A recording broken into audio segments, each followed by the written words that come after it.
I'll just get started then. Hi, everyone. Thanks very much for joining today's session. So welcome to today's Lunch and Learn.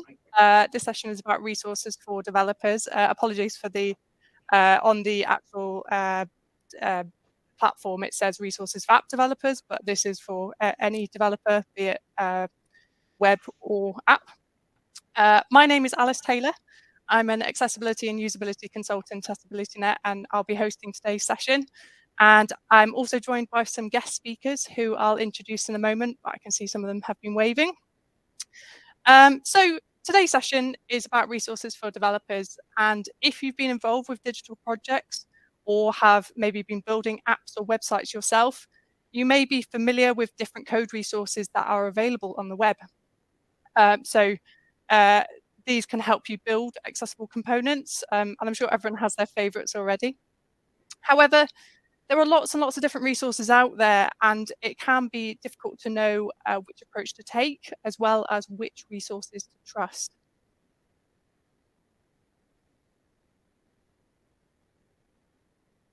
Oh, one moment. It's not letting me move between my slides. One moment. There we go. So today's session, we'll be looking at how accessibility resources are put together and also how that content is selected for them and why they were put together in the first place. And I'm joined today by Johan and Janjap from APT and Eric from A11Y Project. Thank you all so much for being with us today and for joining us at TechShare Pro. Please, could you start by briefly introducing yourselves? Johan, would you like to go first? Yes, thank you very much. My name is Johan Huikman. I'm an accessibility engineer at Q42 in Amsterdam in the Netherlands. Well, what can I say? I'm working on accessibility for more than 15 years right now.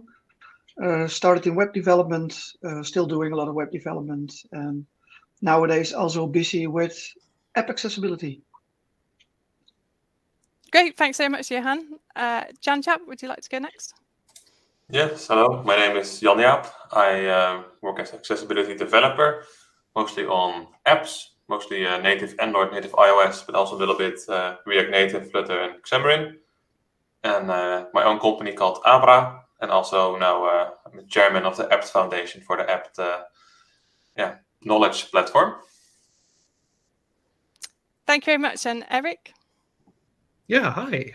My name's Eric. My pronouns are he, him, and his. I'm a white male with black hair, beard, and glasses. And I help maintain the A11Y project, which is an open source guide to digital accessibility. I also work on GitHub's design system primer as a accessibility designer, where I look at a lot of buttons all day. Great, thanks so much, everyone, and welcome again to today's session. It's really great to have you all here. So we're going to start with our first question today. So, sorry. So we also have, you've come from the two different resources. So we've got apt and the A11Y project. So today we're going to start by just talking about what is your product and why was it created in the first place. So Johan and Janjap, would you like to start by talking about what is apt and why was apt created in the first place? Yes, I'll explain what it is. Well, actually, it's just a guide for making apps accessible, and it's created in the first place for app developers, especially developers, to give them everything they need from awareness to implementation. For awareness, for example, we provide numbers on the use of specific accessibility features on phones. And there's a lot of code examples, of course. It first was created because there were actually no relevant code samples provided together with WCAG with the guidelines. It's especially based on, well, there are a lot of code examples there, but they're all based on web technology. So it's all HTML, CSS, and JavaScript. And this makes no sense if you're an app developer and you're developing, for example, in Xcode, or you're using Swift or Kotlin. so what we first did was try to find the right examples to add to the WCAG guidelines. And along the way, we found out that there was not a real good resource for that. Of course, all the different platforms have their own documentation, and well, the quality varies. Apple, for example, has really good resource and really good documentation where it's quite easy to find your way. But the other platforms are a bit more basic, and many times developers will find themselves lost in there. So, well, that's how it all started. And then also, when we started working together, Jan Jaap and me and a colleague of Jan Jaap, we also found out that a lot of, well, it's very tough for developers. If you want to make something accessible, how do you give it the right attention? A lot of developers are secretly fixing accessibility because they think it's the right thing to do. But this will, of course, only get you so far. To create a really accessible app, you need the whole team. So you have to convince other people. And that's where the topic of awareness comes in. So what we also did with this platform is try to give developers the right tools to create this awareness amongst, well, and everybody they're working with or they're working for. And I think, well, when we put it all together, that's apt, the platform, app.org. It's still in beta right now. We released it about 2 months ago, and we released it in a very preliminary stage. I'm sorry for that, because we thought it was good to get feedback.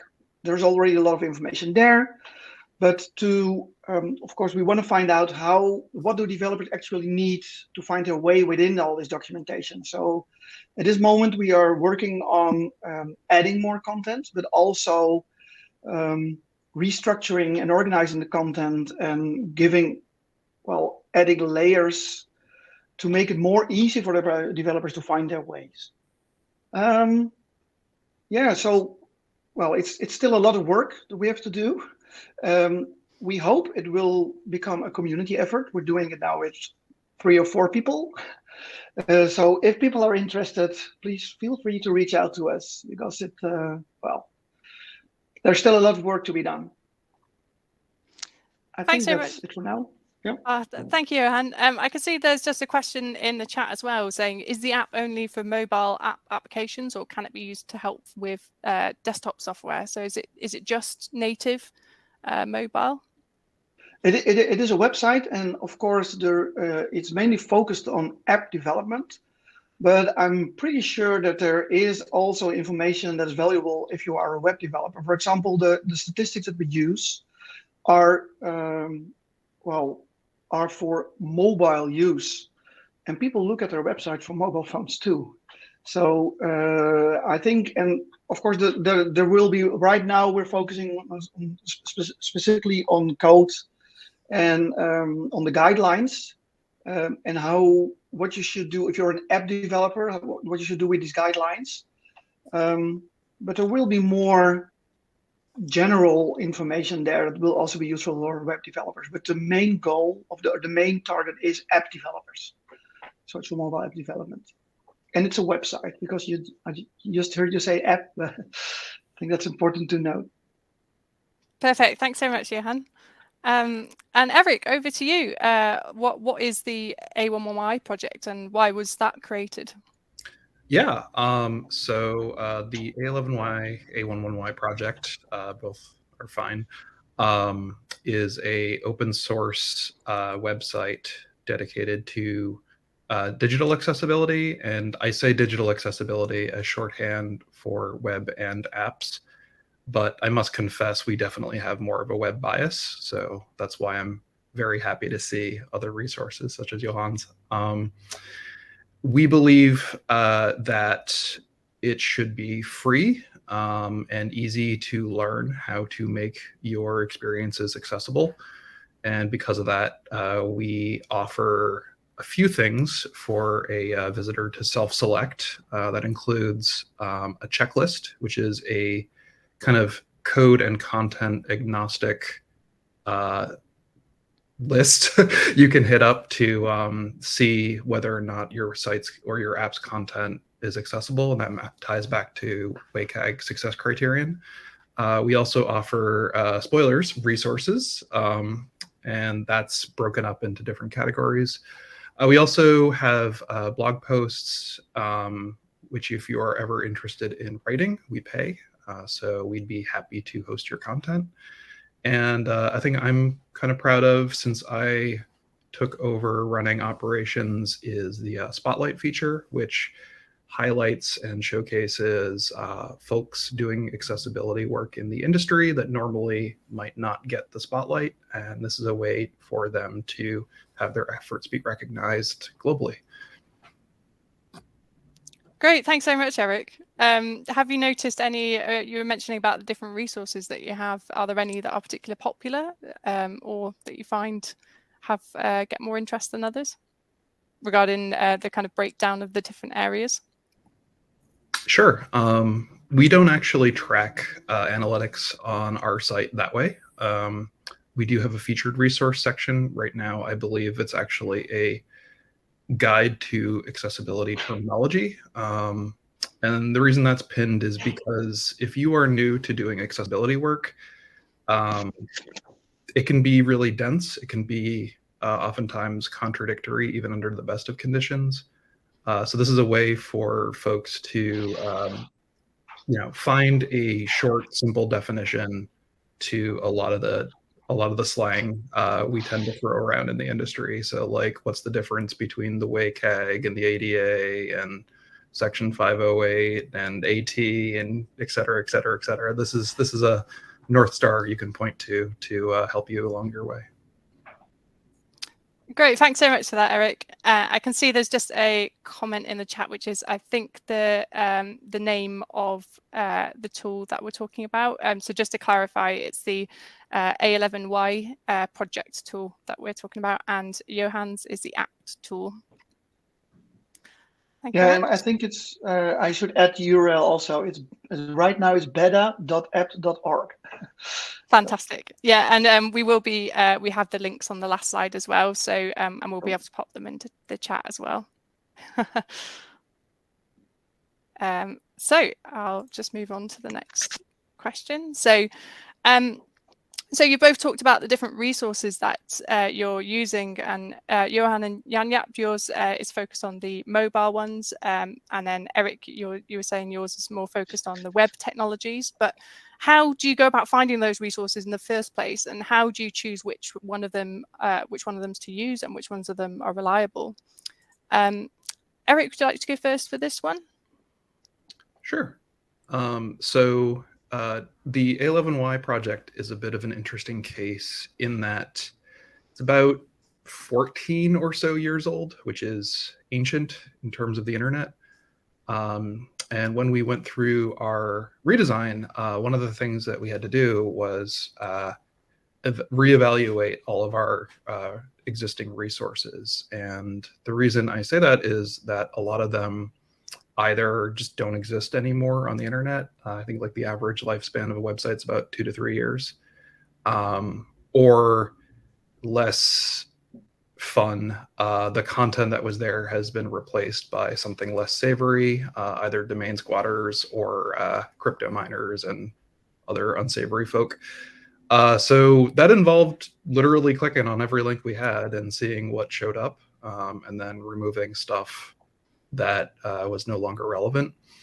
And when we were evaluating content that did remain, and as well as new content that's submitted, we try to focus on stuff that is evergreen, so is not tied to a trend or a flash in the pan kind of thing. That's also accessible. We do rudimentary accessibility testing for as many of the resources as we can. We also try to make sure that it is free to access. So there's not a pay barrier or an alarm going off to wake up. Sorry about that.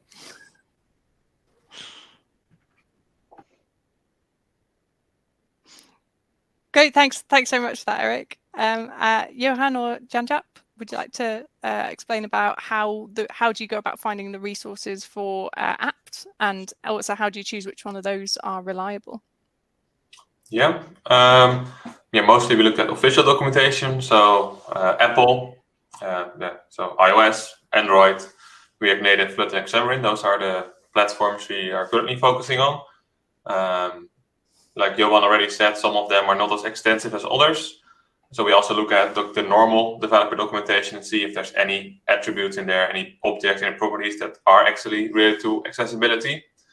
Also really helped us was Stack Overflow to see if you have any issues, see if anyone has also had this issue and maybe found a solution. Also, there are some other resources out there like Mobile Alley, so mobileA11y.com. It's a resource. Also on Twitter, follow a hashtag called 365 Days iOS Accessibility. And also recently found a resource called Magenta A11y.com. It's like from T-Mobile. It's a native testing resource. So there's more stuff happening now. And last but not least, I mostly do testing in my own app. So work as a freelancer. So work in a lot of different companies and try to fix accessibility issues in many different apps. And then also try to write documentation so I can use it in other apps. And of course, try to make as much as possible open source. Johan? Well, I have to add my own colleagues. They are a great resource for me and very reliable. Work at a company with a lot of bright minds. So all I have to do is keep all the internal communication channels open and check every now and then, or if I throw a question. But I realize that not everybody is that privileged. That's one of the resources I really have to name because I use it a lot. And also, what we also do sometimes is when we cannot find the right resource, we do our own research. Just like Jan-Jaap explained, we dived really deep into the documentation and try to find out also on Stack Overflow and any place if there are any issues. But we also, for example, did the research on the data that I talked about before. We tried to find out how many people in the Netherlands were using specific accessibility features. And as a result, we were able to create app.org. And the other thing was recently we wanted to know, okay, so what is holding people back, for example, from the people who make decisions from investing in accessibility? And we also did our own research. So because sometimes the resources are simply not out there and you have to create them yourself. I think that's why the A11y project came into being in app.org also. But it's, that's all I have to say about it. Fantastic, thanks, Johan. A question I have just to follow up on that as well is Eric was saying about how the A11y project is 14 years old, and then the app is actually a very new product as well. Do you know? Do you have to go through and look at links in the same way to check if they're outdated yet, or do you think that's something that will happen in the future?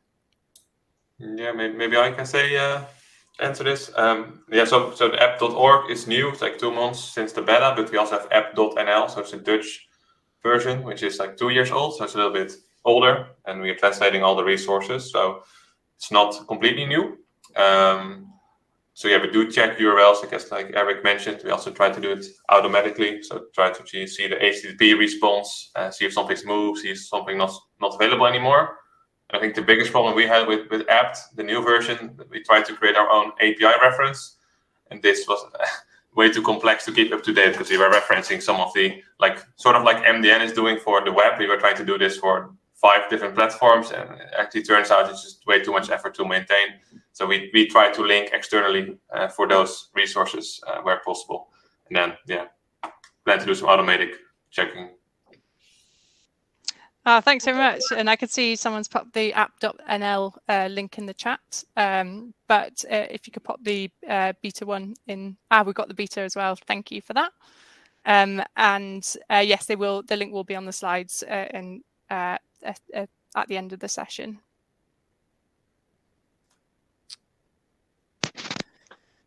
So again, for both your different resources, we've got the HTML and we've got the app as well. But when you're actually finding the resources, what sort of resources do you find helpful? Johan and Jan-Jaap, would you like to go first on this one? You go first, Jan-Jaap? Yeah. I'll follow you up. Sure. Yeah, so something that really helped me is like the easy beginner level resources. I mean, that's like Eric mentioned, sometimes it's quite overwhelming to do something with accessibility. So I find really Android's accessibility scanner. It's an app for Android you can install. You can open an app, press a button, and you get some of the accessibility issues. It's really nice way to get started. You also have Android code labs. Some of them are on accessibility, so you can learn from those. For iOS, I recommend Accessibility Inspector from Xcode. It's built in. And also the WWDC sessions from Apple. Most recent years have had a lot of accessibility sessions in there. I'm also subscribed myself to Accessible Mobile Apps newsletter. It's like a new newsletter for a couple of weeks now. There's some useful news. They also have a Slack. I'm also in that Mobility Slack, like Mobily Slack. It's not very active, both of them, but there's some people out there. And we're also trying to build our own apps community Slack. So I hope it might be useful in the future. Yeah, and I also look myself on like A11Y project and also Digitally, like A11Y. They're more, like Eric mentioned, a little bit more web oriented, but still there's a lot of general information out there that's useful. And for testing, I think the biggest problem with apps, there's not so much automated testing out there. So yeah, most testing has to be done manually. So I think the best way to learn is a screen reader. So you can test your own app using TalkBack on Android or VoiceOver on iOS. This is one of the reasons why we also built an app. It's called screenreader.app. That's the URL, like screenreader.app. And it's open source app to learn TalkBack and VoiceOver. So we hope people can learn some gestures and then try to navigate their own apps and find some issues. And something we would like to do is to build something to test apps automatically, because there are some options out there, but they are quite commercial, like venture-backed capital. So it's maybe free for now, but in the future it won't be free. So we are looking at maybe open source automatic testing tool. And Johan? Yes, I like to add people because as a developer, especially if you're pretty new to the subject, it can be really hard to understand why you have to do things.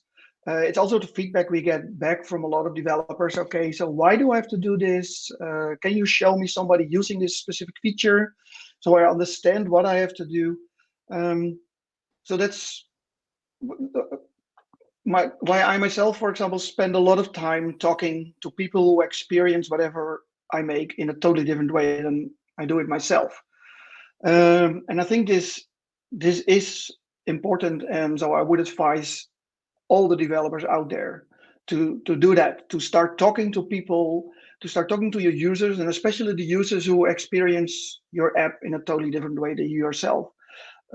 Listen to them, see what they are doing, see what's going wrong, and of course it will be tough because you will see people fail with whatever you created, but it will also get you very motivated on fixing it, and it will give you a lot of understanding on why the guidelines are what they are and what code examples you need to fix things. And besides that, I have some organizations, especially in the Netherlands right now, that have a lot of expertise on different impairments, and I talk to them, and that are the offline resources that I use a lot. So, yeah. Great, thanks so much, Johan. And same question for you, Eric. What resources do you find helpful? Yeah, I mean, before I get into that, Jan, we're piloting screenreader.app for some internal training. So thank you for that. That's really cool. And also, you should send me that newsletter, because I was going to say our newsletter section tries to collect any and all accessibility newsletters. And I really like newsletters. You get a curated kind of selection of what folk in the industry are kind of talking about at the moment. especially with Twitter being what it is. It's a way for you to surface information in a way that is a little bit more in control. I also really like our books section. We recently adopted a lot of entries from one of our other maintainers, Soren's personal list. And so that does a really kind of good job representing not only some of the technical aspects, but also some of the political and social aspects to disability and disability justice. And that makes me real happy. Thanks, Eric. And I completely agree about newsletters. I love having lots of different newsletters signed up to, and then you can have a look at them when you've got the chance. Yeah, it's a problem. Yeah. I can see there's a message in the chat about a lot of the tools and mailing lists that we've been talking about. It's been hard to catch the names, but could we look to collate them and share them after the talk? I'm sure that's definitely something we can look to do. And I think there was another question, another comment, which was about a specific type. Oh yes, saying the A11Y Slack channel is a really good channel to join as well. Specific content for developer and designers, would highly recommend. So that's come from someone on the chat. And I can see there's a question specifically for apt. So this is, do you find it easier to make apps accessible when writing native code for a platform, e.g. Swift and Colton, rather than Flutter and RN, React Native, I'm assuming that is? Yeah, because I can answer it because I'm still actually building apps. Well, I do personally like native better because the documentation is a little bit better, especially iOS and Android. But I must say I was really surprised when I was doing the code samples for apt, learning more about Flutter and also React Native. They actually have really good support for like the most essential accessibility features.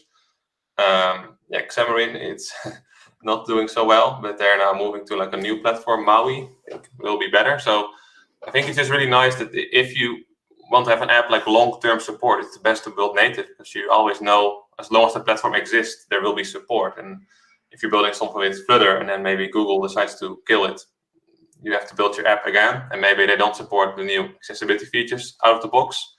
But I do say, yeah, Flutter, React Native, yeah, they're doing really well. And I think you can almost comply to WCAG by using their accessibility API.